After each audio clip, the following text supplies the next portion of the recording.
Dear student, हमने अभी तक कूलम्ब्स लॉ को डिस्कस किया, कूलम्ब्स लॉ को फॉर्मुलेट किया, उसके ऊपर बेस्ड न्यूमेरिकल्स की हमने प्रैक्टिस की और आज हम यहाँ पर superposition principal for electric forces को कैलकुलेट करने वाले हैं। ये सिंपल वर्ड के अंदर फोर्सेस निकालने का तरीका है between the multiple charges. Multiple charges का मतलब है ग्रुप ऑफ द चार्जेस या कलेक्शन ऑफ द चार्जेस। तो ये सुपरपोजिशन प्रिंसिपल आपके लिए कोई नई चीज़ नहीं है। +1 के अंदर ग्रेविटेशन चैप्टर में हम इसको ऑलरेडी डिस्कस कर चुके हैं। तो इसको हम शुरू करते हैं। बेसिकली जो हमारे पास कूलम्ब्स लॉ है वो कूलम्ब्स लॉ सिर्फ और सिर्फ दो चार्जेस के बीच की फोर्स को कैलकुलेट करने में हमें हेल्प करता है। लेकिन जब हमारे पास कलेक्शन ऑफ द चार्जेस आ जाते हैं, ग्रुप ऑफ द चार्जेस आ जाते हैं, तो उनके बीच की फोर्स को कैलकुलेट करने के लिए हमें सुपरपोजिशन प्रिंसिपल एम्प्लॉय करना पड़ता है। ये सुपरपोजिशन प्रिंसिपल किस पॉइंट पर बेस्ड है? डेफिनेटली है कि इसमें हम कूलम्ब्स लॉ को लगाते हैं, लेकिन इसका बेसिक कॉन्सेप्ट है हमारे पास कि जो इलेक्ट्रिक फोर्सेस होती हैं दो चार्जेस के बीच में, वो बाकी के चार्जेस के प्रेजेंस या एब्सेंस से इंडिपेंडेंट होती है। मतलब हमारे पास अगर 5 चार्जेस हैं और इन पांचों चार्जेस के बीच में हम दो कोई चार्ज स्पेसिफिक ले लेते हैं। मान लिया जाए मेरे पास 5 चार्जेस हैं, ए बी सी डी और ई। अगर ये 5 चार्जेस हैं मेरे पास, ए और सी के बीच में जो फोर्स लगेगी वो बाकी के चार्जेस पे डिपेंड नहीं करेगी कि वो बाकी के चार्जेस प्रेजेंट हैं या फिर नहीं हैं। तो इसको अगर मैं दिमाग में रखता हूं तो मेरे पास सुपरपोजिशन प्रिंसिपल आ जाता है। तो सुपरपोजिशन प्रिंसिपल पे आप दो ही चीज़ें दिमाग में रखोगे। एक, क्या मुझे कूलम्ब्स लॉ के बारे में पता है? कूलम्ब्स लॉ किस तरीके से फोर्स को कैलकुलेट करवाता है? कूलम्ब्स लॉ किस तरीके से बताता है कि ये फोर्स अट्रैक्टिव है या रिपल्सिव है? और दूसरी चीज़, अगर मैं दो चार्जेस के बीच की फोर्स को कैलकुलेट कर रहा हूँ तो मुझे तीसरे, चौथे, पांचवें या बाकी के जितने भी चार्जेस हैं मुझे उनसे कोई मतलब नहीं होना चाहिए। मैं उनको भूल के ये फोर्स को कैलकुलेट करूँगा। तो हम शुरू करते हैं यहाँ पर। To evaluate the net force on a stationary point charge due to the n number of the charges in a system. मैं यहाँ पर एक जनरल केस ले रहा हूँ। n यहाँ पर ग्रेटर देन 2 है। 3 चार्जेस हो सकते हैं, 4 हो सकते हैं, 5 हो सकते हैं एंड सो ऑन। हम जनरल केस डिस्कस कर रहे हैं। We apply the principle of superposition. तो हम यहाँ पर सुपरपोजिशन प्रिंसिपल अप्लाई करते हैं। This principle can be applied to any number of the collection of the point charge. ये पॉइंट मैं आपसे ऊपर डिस्कस कर चुका हूँ कि n की वैल्यू हमारे पास कुछ भी हो सकती है। इसकी स्टेटमेंट हमें क्या कहती है? The total electric force on any charge due to the n number of the electric charge is the vector sum of the individual forces. यह हमारे पास है vector sum of the individual forces acting on the charge due to the other charges. तो ये interesting चीज़ हमारे पास आ जाती है कि अगर मेरे पास किसी सिस्टम के अंदर n नंबर ऑफ चार्जेस हैं, मेरे पास n नंबर ऑफ चार्जेस हैं और इन n नंबर ऑफ चार्जेस के वजह से मैं किसी भी एक चार्ज पे फोर्स निकालना चाहता हूँ, तो सबसे पहले मैं इसमें से इंडिविजुअली फोर्स निकालूंगा। मान लेते हैं कि मेरे पास यहाँ पर चार्ज है Q0, चार्ज है मेरे पास Q1, मेरे पास है Q2, मेरे पास है Q3 एंड सो ऑन, और मेरे पास आ गया चार्ज Qn। ये मेरे पास आ गया। अब मैं चाहता हूँ यहाँ पर कि मैं फोर्स कैलकुलेट करूँ और यहाँ पर मैं फोर्स कैलकुलेट करना चाहता हूँ Q0 के ऊपर। मतलब कि Q0 पे इन सब की वजह से Q0 पे कितनी फोर्स लगेगी। तो सबसे पहले मैं इसके अंदर ये देखूंगा कि Q1 और Q0 के बीच में कितनी फोर्स लगी, Q1 और Q0 के बीच में कितनी फोर्स लगी, Q3 और Q0 के बीच में कितनी फोर्स लगी, और चलते चलते हम पहुंच जाएंगे Qn के ऊपर Qn और Q0 के बीच में कितनी फोर्स लगी। तो जितनी भी फोर्सेस आएंगी, सबसे पहले मुझे ये भी देखना पड़ेगा कि ये फोर्स का मैग्नीट्यूड कितना है, साथ ही साथ उसकी डायरेक्शन क्या है। डायरेक्शन बहुत इंपॉर्टेंट है, क्योंकि ये सभी चार्जेस ज़रूरी नहीं होंगे कि पॉजिटिव हों। इसमें से कुछ पॉजिटिव हो सकते हैं, कुछ नेगेटिव हो सकते हैं। तो हम जब फोर्स कैलकुलेट करने जाएंगे तो ये मैटर करेगा कि आपको फोर्स की डायरेक्शन ज़रूर ड्रॉ करनी है ताकि आप नेट फोर्स निकाल सको। तो हम क्या करेंगे, इंडिविजुअल फोर्स कैलकुलेट करेंगे, लेकिन साथ ही साथ उसकी डायरेक्शन को भी दिमाग में रखेंगे, और फिर इन सभी फोर्सेस का, सभी इंडिविजुअल फोर्सेस का हम क्या ले लेंगे, वेक्टर सम ले लेंगे, और इससे मुझे फोर्स पता लग जाएगी जो कि ये n चार्जेस लगा रहे हैं किसके ऊपर, क्यू नॉट के ऊपर। तो ये इसकी हमारे पास क्या आ जाती है, स्टेटमेंट आ जाती है। बड़ी सिंपल सी स्टेटमेंट है। अब हम इसको एक्सप्लेन करने की कोशिश करते हैं with some mathematics. Let there be n charges present in a system, namely Q1, Q2, Q3, Q4 and so on up to Qn। अब इसका मतलब ये नहीं है कि सभी चार्जेस पॉजिटिव आएंगे, क्योंकि जब आप न्यूमेरिकल करते हो तो टीचर ऑल पॉसिबल कंडीशन लगा सकता है, वहाँ पर वो बहुत सारी चीज़ें एम्प्लॉय करता है। वो सारे चार्ज पॉजिटिव भी ले सकता है, नेगेटिव भी ले सकता है, कुछ चार्जेस पॉजिटिव कुछ नेगेटिव भी ले सकता है। तो हम यहाँ पर सिर्फ इसको एक्सप्लेन कर रहे हैं, और एक्सप्लेनेशन के लिए हम जनरल ट्रीटमेंट ले रहे हैं। And the position vector of these charges, कौन से charges, Q1, Q2, Q3, Q4 और Q1, R1, R2, R3, R4 and Rn, ये n चार्जेस के पोजीशन वेक्टर है फ्रॉम एन ओरिजिन।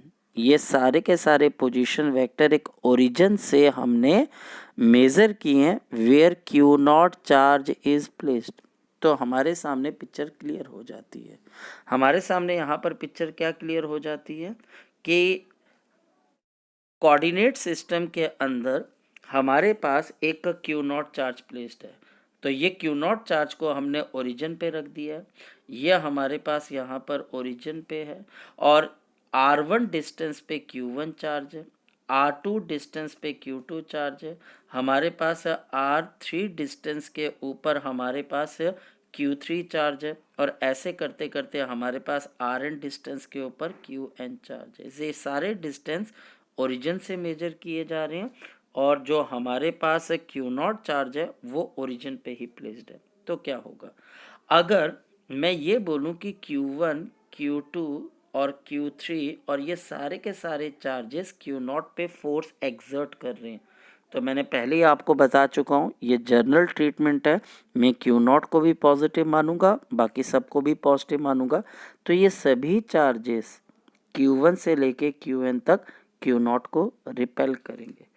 Q1 हमारे पास इसको रिपेल करेगा with the force F01। Next one हमारे पास यहाँ पर Q2 चार्ज इसको रिपेल करेगा with the force of F02। हमारे पास Q3 चार्ज इसको रिपेल करेगा with the force of F03। Qn charge हमारे पास इस Q नॉट को रिपेल करेगा F0n तक। फिर मैं आपको ये बात रिमाइंड करवा दूं कि इन फोर्सेस की वैल्यूज़ को कैलकुलेट करने के साथ साथ इनकी डायरेक्शन भी इम्पॉर्टेंट है। ऐसा ना हो कि जब आपके पास एग्जामिनेशन में क्वेश्चन आए तो आप जर्नल ट्रीटमेंट को ही वहाँ पर चेप के आ जाओ। जर्नल ट्रीटमेंट हमारे पास सिर्फ और सिर्फ देखने के लिए होता है कि यार ये सिचुएशन किस तरीके से डेवलप हो रही है, और हमारा कॉन्सेप्ट बिल्ड करने के लिए होती है, ना कि इससे हमें मिसकॉन्सेप्शन जनरेट हो जाए। तो अगर यहाँ पर कोई नेगेटिव चार्ज होता, कोई भी नेगेटिव चार्ज होता, तो वो Q नॉट को अट्रैक्ट करता, और जो फोर्स है वो पोजीशन वेक्टर के अलोंग हो जाती। तो ये सारी की सारी फोर्सेस पोजीशन वेक्टर से ऑपोजिट डायरेक्शन में है, क्योंकि हर चार्ज Q नॉट को रिपेल कर रहा है। अभी हम यहाँ पर आगे पढ़ते हैं। By the knowledge of the vector, अगर हम वेक्टर एडिशन को जानते हैं and the law of superposition, अब दोनों क्यों बोल रहे हैं, वेक्टर एडिशन से हम दो फोर्सेस को आपस में ऐड करेंगे, तीन फोर्सेस को आपस में ऐड करेंगे, एन फोर्सेस को आपस में ऐड करेंगे। और लॉ ऑफ सुपरपोजिशन क्या कहता है कि एक फोर्स को कैलकुलेट करने के लिए आप उन्हीं दोनों चार्जेस को दिमाग में रखोगे, बाकियों को भूल जाओगे। तो हमारे पास net force on q naught क्या आएगी, F01, 01 का मतलब क्यू नॉट और 1 के बीच में, F02, 02 के बीच में, F03 क्यू नॉट और Q3 के बीच में, F0n क्यू नॉट और क्यू एन के बीच में, और सबके ऊपर वेक्टर साइन है, मतलब ये सिंपल एडिशन नहीं है, ये हमारे पास वेक्टर एडिशन है। सो इसको अगर हम मैथमेटिकली फर्दर लिखने की कोशिश करें तो हमारे पास क्या चीज़ आ जाती है, we have 1/4 pi epsilon naught as a common, ये कॉमन आ जाएगा। अब हर फोर्स क्यू नॉट के ऊपर लग रही है तो पहली फोर्स आ जाएगी Q not into Q one, क्योंकि ये क्यू नॉट और क्यू वन के बीच में लग रही है। डिस्टेंस R1 के मैग्नीट्यूड का स्क्वायर माइनस ऑफ R1 का यूनिट वेक्टर, माइनस क्यों, क्योंकि ये फोर्स पोजीशन वेक्टर से ऑपोजिट डायरेक्शन में लग रही है। ये फोर्स हमारे पास कहाँ पे लग रही है, ये फोर्स हमारे पास पोजीशन वेक्टर से ऑपोजिट डायरेक्शन में लग रही है। ये देखिए क्यू नॉट ओरिजिन पे था, पोजीशन वेक्टर ऊपर है, और ये फोर्स एग्जैक्टली इससे नेगेटिव डायरेक्शन में लग रही है। तब करके हम यहाँ पर R1 के यूनिट वेक्टर का नेगेटिव ले रहे हैं, क्योंकि फोर्स उससे ऑपोजिट डायरेक्शन में। बाकी फोर्सेस के लिए भी हमारे पास यही लॉजिक आ जाएगा। सेकंड फोर्स के लिए Q not Q2 upon R2 के मैग्नीट्यूड का whole square negative of R2, और हम इन फोर्सेस को फर्दर कैलकुलेट करते जाएंगे तो लास्ट फोर्स भी आ जाएगी Q not Qn divided by Rn के वेक्टर के मैग्नीट्यूड का स्क्वायर नेगेटिव ऑफ Rn का यूनिट वेक्टर। सो ये हमारे पास सुपरपोजिशन प्रिंसिपल है, और इसको यहाँ पर हम आगे न्यूमेरिकल्स के अंदर अप्लाई करने की कोशिश करेंगे। लेकिन सबसे इंटरेस्टिंग चीज़ क्या है, सबसे इंटरेस्टिंग चीज़ ये है, ये सुपरपोजिशन प्रिंसिपल हमें एक कंट्रोवर्शियल क्वेश्चन का जवाब देने के लिए हेल्प करता है, और वो क्वेश्चन ये है, क्या अगर हम दो चार्जेस को किसी मीडियम के अंदर रखते हैं तो क्या वाकई उनके बीच की नेट फोर्स डिक्रीज होती है कि वो सेम रहती है। सो इसके आंसर अलग अलग बुक में अलग अलग हैं, और इसका सही आंसर क्या है ये हम किसी लेक्चर के अंदर बाद के अंदर समझेंगे। फिलहाल आप सुपरपोजिशन प्रिंसिपल को पढ़िए और आप इसके ऊपर ज़्यादा से ज़्यादा क्वेश्चन लगाइए। Thank you.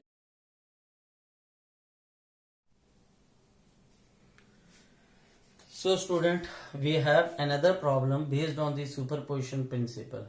तो इस क्वेश्चन की स्टेटमेंट इस स्लाइड से जस्ट पहले है, तो आप वीडियो को पॉज करके उस स्लाइड में क्वेश्चन की स्टेटमेंट को नोट कर सकते हो।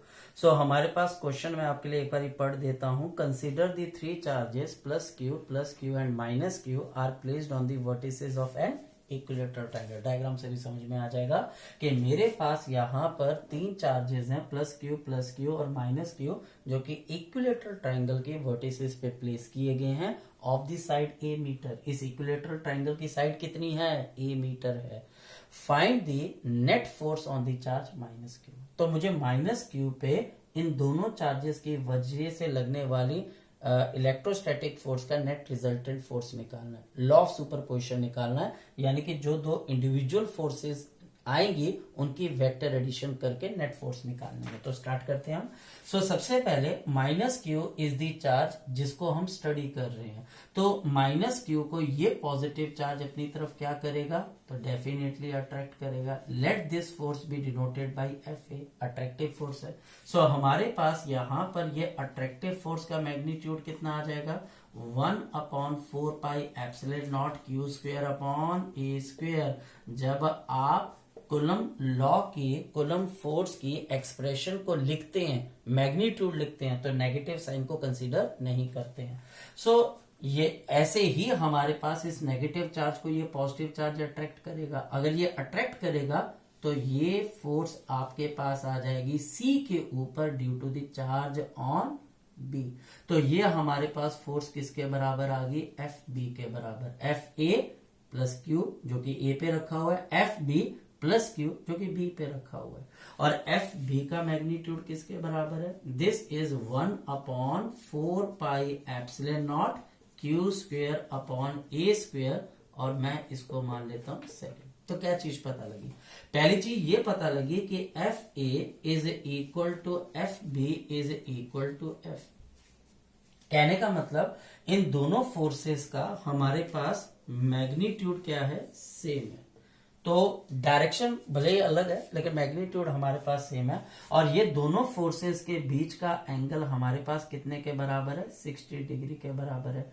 इस नेगेटिव चार्ज पे नेट फोर्स निकालने के लिए मुझे इन दोनों फोर्सेस का क्या निकालना पड़ेगा? रिजल्टेंट। और ये रिजल्टेंट आएगा by the vector law of addition. और वेक्टर लॉ ऑफ एडिशन हमें क्या बोलता है? The resultant force is given by under root of F A का स्क्वेयर, एफ बी का square, we have F A का square plus of F B का square plus of 2 into F A into F B into cos of 60 degree, क्योंकि इनके बीच का angle 60 degree है। अब F A और एफ बी एफ के बराबर है, तो यहां पर एफ का स्क्वेयर प्लस 2f का स्क्वेयर। कॉस 60 कितना होता है? हाफ। तो ये आपके पास कॉस 60 चला गया। और यहां पर हमारे पास नेक्स्ट क्या टर्म आ जाएगी? एफ ए का स्क्वेयर, इसकी जगह मैं लिख सकता हूं एफ स्क्वेयर। एफ बी का स्क्वेयर, इसको मैं लिख सकता हूं F square. F A into F B, देखिए ये बराबर है, इनका मैग्नीट्यूड बराबर है, तो हम इसको क्या लिख सकते हैं? प्लस ऑफ अगेन एफ का स्क्वेयर। तो हमारे पास इसका मतलब क्या टर्म निकल कर आ जाएगी? नेट रिजल्टेंट फोर्स का magnitude it is equal to under root of 3 multiplied by F square, और this is under root of 3 multiplied by F, जहां पर आपके पास एफ किसके बराबर है? The F is equal to 1/4 pi epsilon naught into q square upon a square. तो इसका मतलब नेट रिजल्टेंट फोर्स किसके बराबर है? The net resultant force is under root 3 times multiplied by 1/4 pi epsilon not q square upon a square. So this is the net resultant force acting on the negative charge. Last point. और ये important point है, ये resultant force. Now this resultant force, ये मेरे पास जो resultant force है, ये resultant force FA और FB के साथ कितने का एंगल बनाएंगी? 30 डिग्री और 30 डिग्री। और ये हमारे पास कोई जर्नल रिजल्ट नहीं है, ये एक सिंपल सी बात है। अगर दो फोर्सेस या दो वेक्टर्स इक्वल मैग्नीट्यूड के ऐड होते हैं तो जो रिजल्टेंट होता है वो दोनों से इक्वल एंगल हमारे पास क्या करता है? ड्रॉ कर। So student, we have another problem based on the superposition principle, और ये infinite collection of the charges के ऊपर बेस्ड है, जिसके अंदर हमारे पास इंफिनिटी तक पॉजिटिव चार्ज डिस्ट्रीब्यूट किया गया है। At x is equal to 1 हमारे पास 4 माइक्रोकूलम का चार्ज है। At x is equal to 2 हमारे पास अगेन 4 माइक्रोकूलम का चार्ज है। x इज इक्वल टू 4 मेरे पास 4 माइक्रोकूलम का चार्ज है। x is equal to 8 4 microcoulomb का पॉजिटिव चार्ज है। और ऐसी डिस्ट्रीब्यूशन इसी तरीके से इंफिनिटी तक है। कुल मिलाकर इस एक्स एक्सिस पे इनफाइनाइट पॉजिटिव चार्ज है, जो कि इस तरीके से डिफरेंट कोऑर्डिनेट्स पे रखा हुआ है। और क्वेश्चन ये कहता है कि इन इनफाइनाइट चार्जेस की वजह से ओरिजिन पे रखे हुए पॉजिटिव 1 कूलम के चार्ज के ऊपर नेट कितनी इलेक्ट्रोस्टैटिक फोर्स लगेगी। ये क्वेश्चन है, और जो क्वेश्चन है उसकी स्टेटमेंट जस्ट इस सोल्यूशन के स्लाइड से पहले है। तो अगर आपने उस पर ध्यान नहीं दिया है तो वीडियो को थोड़ा पीछे करके आप स्लाइड को पॉज करके क्वेश्चन की स्टेटमेंट को देख सकते हैं। सो हमारे पास क्वेश्चन का सॉल्यूशन यहां से शुरू होता है कि ये सभी चार्जेस इसके ऊपर एक रिपल्सिव फोर्स लगाएंगे, और ये रिपल्सिव फोर्सेस की डायरेक्शन सेम होंगी। यानी कि मेरे पास ये 4 माइक्रोकूलम का चार्ज इस 1 माइक्रोकूलम के चार्ज को रिपेल करेगा। Let this force be equal to F1। अब ये F1 हमारे पास कितने के बराबर होगी? सो हम 1/4 पाई एप्सिलॉन नॉट को K मान लेते हैं, तो K आ गया यहाँ पर, मल्टीप्लाइड बाई 4 माइक्रोकूलम। 1 माइक्रोकूलम और डिवाइडेड बाय मेरे पास क्या आ जाएगा, इन दोनों के बीच का डिस्टेंस जो कि 1 मीटर है, इसका होल स्क्वायर, तो ये 1 का स्क्वायर आ जाएगा। रिपल्सिव फोर्स है, तो ये नेगेटिव एक्स एक्सिस की तरफ को फोर्स होगी। फिर x इज इक्वल टू 2 पे, जो कि 1 माइक्रोकूलम से 2 मीटर के डिस्टेंस पे है, ये इसके ऊपर एक और रिपल्सिव फोर्स लगाएगा। ये फोर्स को हम डिनोट कर देते हैं F2 से। तो ये फोर्सेस की डायरेक्शन सेम हो रही है, इन दोनों फोर्सेस के बीच का एंगल 0 डिग्री। तो वेक्टर एडिशन में 0 डिग्री पे जो वेक्टर्स होते हैं वो डायरेक्ट ऐड हो जाते हैं, मतलब आप उनका मैग्नीट्यूड डायरेक्ट ऐड कर दीजिए। और 180 डिग्री पे यही वेक्टर्स होते हैं, इनका मैग्नीट्यूड डायरेक्टली सब्ट्रैक्ट हो जाता है, तो ये दोनों डायरेक्टली ऐड हो जाएंगे। और F2 की वैल्यू हमारे पास किसके बराबर आ जाएगी, the F2 is K multiplied by 4 microcoulomb multiplied by 1 coulomb divided by हमारे पास क्या आ जाएगा, 2 का स्क्वायर। ये दूसरी फोर्स आ गई। इसके बाद हमारे पास आ जाती है थर्ड फोर्स। थर्ड फोर्स लगेगी हमारे पास किस किस के बीच में, x इज इक्वल टू 4 पे रखे हुए 4 माइक्रोकूलम और हमारे पास ओरिजिन पे रखे हुए 1 कूलम के चार्ज के ऊपर लगेगी। ये फोर्स भी रिपल्सिव नेचर की होगी और इस फोर्स की डायरेक्शन इस तरीके से आ जाएगी। इस फोर्स का मैग्नीट्यूड कितने के बराबर हो जाएगा, इसका मैग्नीट्यूड हमारे पास आ जाएगा कि जो कि 1/4 पाई एप्सिलॉन नॉट को डिनोट कर रहा है, 4 microcoulomb multiplied by 1 coulomb divided by, अब इन दोनों के बीच का डिस्टेंस कितने के बराबर है, ये हमारे पास है 4 के बराबर, 4 मीटर के बराबर। तो डिवाइडेड बाय हमारे पास क्या आ जाएगा, 4 का स्क्वायर। और ऐसी हमारे पास कितनी फोर्सेज हैं, इनफाइनाइट फोर्सेज हैं। और ये सभी फोर्सेज इस तरीके से नेगेटिव एक्स एक्सिस पे 0 डिग्री पे एक दूसरे से ऐड हो जाएंगे। सो इन सिंपल वर्ड्स जितनी भी फोर्सेज आई हैं इनके मैग्नीट्यूड को मैं डायरेक्टली ऐड कर दूंगा, क्योंकि सभी फोर्सेज के बीच का एंगल 0 डिग्री है। तो शुरू करते हैं। नेट फोर्स निकालने के लिए अब मुझे क्या करना पड़ेगा, सिंपल इनकी एडिशन करनी पड़ेगी। So we have net force, the net force is given by simply F1 का मैग्नीट्यूड प्लस ऑफ आपके पास F2 का मैग्नीट्यूड प्लस ऑफ आपके पास F3 का magnitude and so on up to infinity. मैं इसको इंफिनिटी तक ऐड करना चाहता हूं। चलिए, अगर मैं इनको इंफिनिटी तक ऐड करना चाहता हूं तो कॉमन टर्म क्या आ जाएगी, सबको जरा ध्यान से देखिए। हमारे पास कॉमन टर्म आ रही है कि मल्टीप्लाइड बाय 4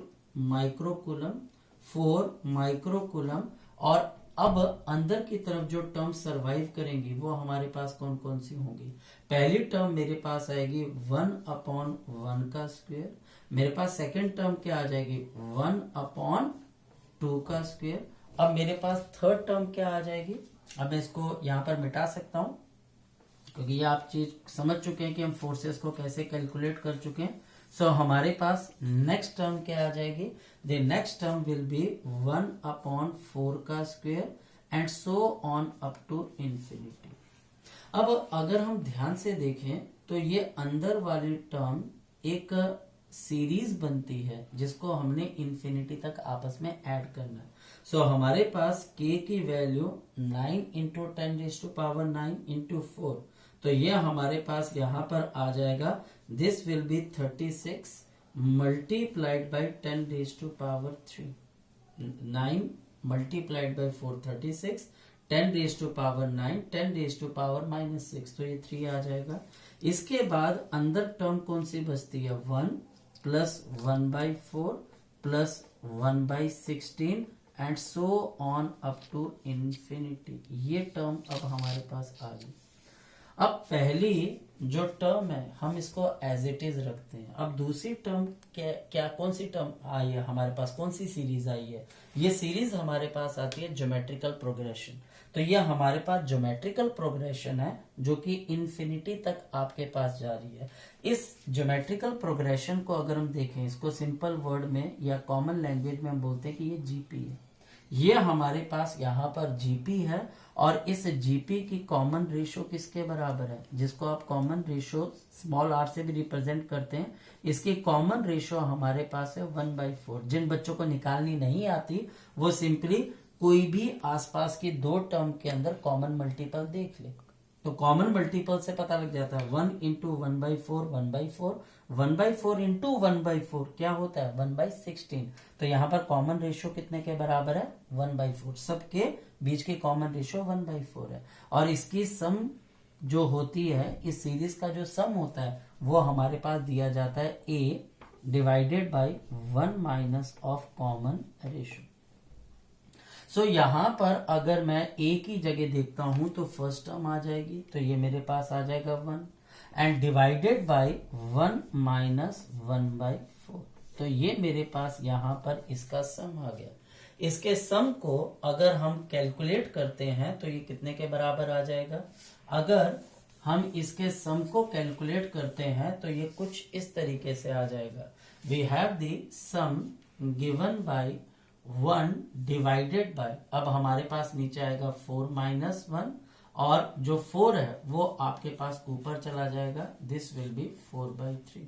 तो इसका मतलब ये जितनी भी जीपी है इसकी वैल्यू कितने के बराबर आ गई 4/3।